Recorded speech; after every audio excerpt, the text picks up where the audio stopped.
எல்லாருக்கும் நமஸ்காரம். இன்னைக்கு சுந்தரகாண்டம்ல சர்க்கம் 19 பார்க்க போறோம். அதாவது சர்க்கம் 18ல என்ன பார்த்தோம் அப்படின்னாக்க, ராவணன் சீதையை தேடிண்டு அசோகவனத்துக்கு போறார் அப்படின்னு பார்த்தோம் இல்லையா. இப்ப அந்த ராவணனை சீதாதேவி பார்க்கறா.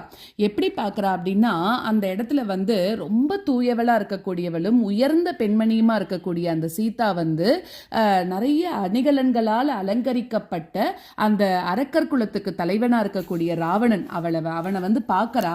பார்த்த உடனே எப்படி இருக்கா அப்படின்னா, ஒரு பெரிய காத்துல வாழை மரம் ஆடுறா போல அப்படியே நடுங்குறாளாம். ஏன்னா அவன் எப்படி இருக்கான்னா, ரொம்ப அழகான உருவத்தோடையும் நல்ல யவ்வனத்தோடையும் வாலிபத்தோடையும் இருக்கானா. அவன் தன்னை நன்ன ஆபரணங்களால் அலங்காரம் பண்ணிட்டு இருக்கான். ஆனா அவனை பார்த்தா அவளுக்கு அவ்வளோ பயமா இருக்கான்.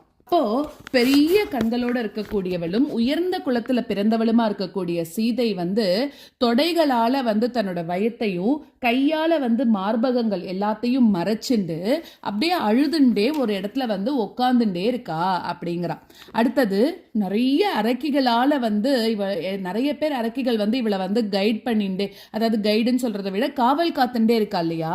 அதனால துக்கத்தினால தவிக்க கூடியவளும், கடல்ல ஒரு கப்பல் மூழ்கி போச்சுன்னா எப்படி இருக்கும் அந்த மாதிரி இருக்கக்கூடியவளும், வெறும் தரையில உட்கார்ந்து இருக்கக்கூடியவளும், நிறைய விரத அனுஷ்டானங்கள் அது எல்லாத்தையும் பண்ணிட்டு இருக்கக்கூடியவளும், பெரிய மரத்தோட ஒரு கிளை வெட்டப்பட்டு பூமியில விழுந்தா எப்படி இருக்கும் அதே போல இருக்கக்கூடியவளும், அழுக்கு படிஞ்ச அங்கங்களோட இருக்கக்கூடியவளும், அதுக்கப்புறம் அலங்கரிக்கப்பட்டுக்காதவளும், அப்புறம் சேரோட இருக்கக்கூடிய தாமரை கொடி மாதிரி இருக்கக்கூடியவளுமா இருக்கக்கூடிய அந்த சீதைய ராவணன் இப்போ பார்க்கறான் அப்படின்னு சொல்றான். அதாவது அவ எவ்வளோ நிறைய நிறைய ஆபரணங்கள்லாம் போட்டுக்கிறதுக்கு தகுதியானவ தானே. ஆனா இப்ப ஆபரணமே எதுவுமே இல்லாம இருந்தாலும், ஆனா கூட அதுவும் அவளுக்கு ஒரு அலங்காரம் அப்படின்ற மாதிரியே சொல்ற மாதிரி இருந்தது அப்படின்னு சொல்றா. அவளோட அந்த திருமேனி மேல பெருசா அழுக்கு படிஞ்சிருந்துதான். அது அவளை பார்க்கும்போது எப்படி இருக்குன்னா, ஒரு தாமரை கொடி அது சேரினால பூசப்பட்டது போல ஒரு பக்கம் சோபிச்சு இருந்தது, இன்னொரு பக்கம் சோபிக்க, அது ஒரு பக்கம் அழகாகவும் இருந்தது, ஒரு பக்கம் அழகாக இல்லாமையும் இருந்தது அப்படின்னு சொல்றான். அந்த சமயத்துல அவ எப்படி பண்றா அப்படின்னாக்க, அவளோட அந்த எண்ணெய் குதிரைகள் அது அப்படி எண்ணெய் குதிரைகள் பூட்டினா அந்த மனசுன்னு சொல்லக்கூடிய ரதத்துல ஏறிண்டு ராஜசிம்மனும் பிரசித்தி பெற்றவனுமா இருக்கக்கூடிய ராமன் கிட்ட தன்னோட மனசை ராம சிந்தனையிலேயே ஆழ்ந்திருந்தா அப்படின்னு சொல்றா இந்த இடத்துல. அதாவது தன்னோட மனசையே ஒரு ரதமாக வச்சுண்டு அந்த ராஜசிங்கம் ராமனோட பக்கத்தை அடைஞ்சு, அதாவது தான் ராமன் கிட்டேயே போயிட்டேன் அப்படிங்கிற மாதிரி நினைச்சு. அடுத்ததாக எப்படி இருக்கான்னா, அழுதுண்டே இருக்கா, தனிச்சு இருக்கா, ஆழமான சோகத்துல இருக்கா, துன்பங்களோட எல்லையை காண முடியாதவளா இருக்கா, ஒரு பெண் அரசி ராமனையே சார்ந்திருக்கக்கூடியவளாக இருக்காளாம். மந்திரத்தால கட்டப்பட்ட அந்த நாகராஜனோட மனைவி போல புரண்டு இருக்கா. புகை நிறம் கொண்ட அந்த கேது கிரகத்தால புகை மூட்டத்துல சிக்கின அந்த ரோகிணி மாதிரி இருக்கா அப்படின்னு சொல்றா. அதாவது நாகராஜனோட மனைவிய ஒரு மாந்திரிகன் மந்திரத்தினால கட்டுப்படுத்தினாக்க அவ எப்படி சுருண்டு படுத்துன்னு இருப்பாளோ அந்த நிலையில சீதாதேவி இருந்தாலாம். ரோஹிணி நட்சத்திரத்தை கேது கிரகம் புகை மண்டலத்தினால தவிக்க செய்யறா போல சீதையும் இருந்தா அப்படின்னு சொல்றா. நல்ல பண்புள்ள குலத்துல பிறந்தவளும் தர்ம வழியில நடப்பவளுமா இருக்கக்கூடிய ஒருத்தி இழிவான குலத்துல மனம் செய்விக்கப்பட்டதை போல இருந்தா அப்படிங்கிறா. நல்ல தர்மானுஷ்டங்கள் எல்லாத்தையும், அது நல்ல குலத்துல பிறந்த ஒருத்தி ஒரு எப்படி தாழ்ந்த குலத்துல கல்யாணம் பண்ணிண்டா எப்படி இருப்பாளோ அந்த மாதிரியான ஒரு அவல நிலையில சீதை இருந்தாலும், ஒரு பொய்யான குற்றச்சாட்டு சொல்லி ஒரு புகழ் இழந்தவள் மாதிரி இருக்கா. திருப்பி திருப்பி மனப்பாடம் பண்ணாததுனால அந்த வேத வித்தை மறந்து போயிடும் இல்லையா, அந்த மாதிரி இருந்தாலாம். அழிஞ்ச புகழோட இருக்கா, கௌரவிக்கப்படாத அந்த ஸ்ரத்தையை மாதிரி இருக்கா, போக போக குறைஞ்சு விட்ட புத்தியை போல இருக்கா, தடைப்பட்ட ஆசை போல இருக்கா அப்படின்னு இவ்வளோலாம் அந்த சீதாதேவியை சொல்றா இப்படி எல்லாம். அடுத்தது அலட்சியப்படுத்தப்பட்ட ஆணை மாதிரி இருக்கா, கெட்ட காலங்கள்ல அந்த திசைகள்லாம் நெருப்பு பத்தி எரிவது மாதிரி இருக்காளாம். அபகரித்து செல்லப்பட்ட ஒரு தெய்வ வழிபாட்டு பொருள் மாதிரி இருக்கா, பனியால அழிக்கப்பட்ட தாமரை ஓடை மாதிரி இருக்கா, வீரர்களை இழந்த சேனை மாதிரி இருக்கா, இருட்டால மறைக்கப்பட்ட வெளிச்சம் மாதிரி இருக்கா, வறண்டு போன ஆறு மாதிரி இருக்கா. ஸோ அந்த சீதாதேவி அந்த இடத்துல பார்த்தோன்னே அவ எப்படியெல்லாம் இருக்கா அப்படிங்கிறத ரொம்ப அழகா இந்த சர்க்கத்துல வர்ணிக்கிறார். பிறரால ஆக்கிரமிக்கப்பட்ட வேள்விச்சாலை மாதிரி இருக்காலாம், தனிச்சு விடப்பட்ட அக்னி ஜுவாலை மாதிரி இருக்கா, ராகுவால பீடிக்கப்பட்ட சந்திரனோட இருக்கக்கூடிய பௌர்ணமி இரவு மாதிரி இருக்காலாம்.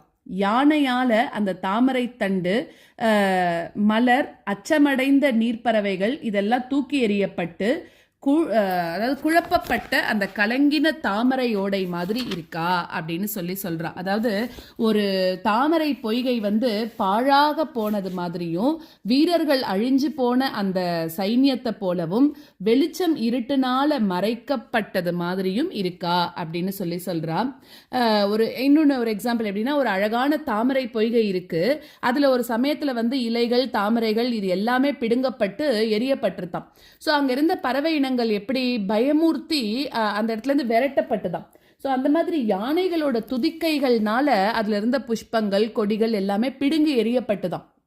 அப்போ என்ன ஆகுறது, அதுல இருக்கக்கூடிய தண்ணியும் கலங்கி போச்சா. இப்படிப்பட்ட அந்த நிலையில ஒரு தாமரை பொய்கை இருந்தா எப்படி இருக்குமோ அந்த துயரமான நிலையில தான் சீதை அந்த இடத்துல இருந்தா அப்படிங்கிறா. அதே மாதிரி அவளோட கணவனோட பிரிவினால ஏற்பட்ட துயரத்தினால கஷ்டத்துக்கு உட்பட்டு இருந்தாலாம். ஒரு நதியோட நீர் வந்து வெளியேற்றப்பட்டு அது வற்றி போய் இருந்தா போல அந்த சீதாதேவி அங்க இருந்தா. மங்கள ஸ்நானம் பண்ணாம இருந்ததுனால ஒரு கிருஷ்ணபக்ஷத்தோட ராத்திரி மாதிரி இருந்தா அப்படின்னு சொல்றா. அதே மாதிரி வந்து அவ வந்து ஒரு இளம் குமாரியா இருக்கா, அழகான அங்க அவயங்களோட இருக்கா, நவரத்னங்களால இழைக்கப்பட்ட ஒரு உயர்ந்த மாளிகையில இருக்க வேண்டியவளவோ. ஆனா இப்போ இருக்கக்கூடிய நிலை வந்து தாமரை தண்டு பிடுங்கப்பட்டு உடனேயே வெயில்ல போடப்பட்டு வெப்பத்தினால வாடப்பட்ட மாதிரி அவ வந்து இருந்தாலும் இவ்வளோ கஷ்டமா இருக்கா அங்க அப்படிங்கிறா. அடுத்தது சீதையோட கூந்தல் வந்து எந்த விதமான எக்ஸ்ட்ரா ஒப்பனைகள் இல்லாம இயற்கையாகவே பளபளப்பானதாம். அது இப்ப எப்படி இருக்குன்னா, அந்த தலையெல்லாம் பின்னிக்காம கொள்ளாம ஒரு ஜடாமுடி வந்துருத்தான் அதனால. ஸோ அந்த இடத்துல துயரம் அவளுக்கு நிறைய இருந்ததுனால நன்னா வாரி பின்னப்படாம கூந்தல் இருந்தது அப்படின்னு சொல்றான்.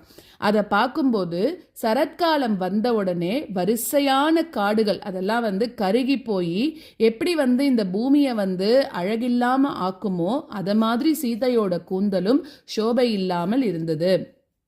பட்டினியாலையும் துயர் வேதனையாலையும் நல்ல ஆழ்ந்த சிந்தனைகளாலையும் பயத்தினாலையும் சீதையோட உடம்பு வந்து ரொம்ப இழைச்சு போயிருந்துதான். அப்புறம் ரொம்ப கொஞ்சம் அளவே அவ சாப்பிட்டதுனால இப்ப வந்து எப்படி இருக்கா அப்படின்னா, தவம்தான் தன்னோட செல்வம் அப்படிங்கிற மாதிரி தவத்திலேயே இருந்துட்டே இருக்கா அப்படின்றா. 2 கைகளையும் கூப்பிண்டு தன்னோட இஷ்ட தேவதைய தசக்ரீவன் ராவணன் வந்து ராமன் கிட்ட தோத்து அவமானப்படணும் அப்படிங்கிற எண்ணத்தோட துயரோட வேண்டிண்டே இருக்கா எப்பவுமே அப்படின்றா. அவ வந்து சுற்றும் முற்றும் பார்த்துட்டே இருக்காளா, யாராவது தனக்கு உதவ மாட்டாளா அப்படின்னு. அப்போ அவ அழுதுண்டே இருக்கா. அவளோட வந்து அவளோட கண் புருவங்கள்லாம் ரொம்ப அழகா இருக்காம். கண்கள்லாம் எப்படி இருக்கு, செவ்வரி படர்ந்து வெண்மையாகவும் நீண்டும் இருக்காம். அவ வந்து ராமனையே தீவிரமாக நினைச்சு பதிவிரதா தர்மத்தை அனுஷ்டிச்சுட்டே வரா. இப்படிப்பட்ட அந்த சீதாதேவிய ராவணன் ஆசை வார்த்தைகள்லாம் சொல்லி தன் பக்கம் அவளை இழுத்துக்கணும் அப்படின்னு நிறைய முயற்சி பண்றானாம். ஆனா அவன் வந்து தன்னோட சாவுக்காகவே அந்த முயற்சியை மேற்கொண்டான் போல இருக்கு. ஆனா சீதை ஒரு நிமிஷம் கூட ராவணன் பக்கம் திரும்பி பார்க்கவே இல்லை. அவளோட மனசுல அந்த விதமான ஆசைகளும் எதுவுமே இல்லை அப்படின்னு சொல்லி 19வது சர்க்கத்தை நம்ம முடிக்கிறோம்.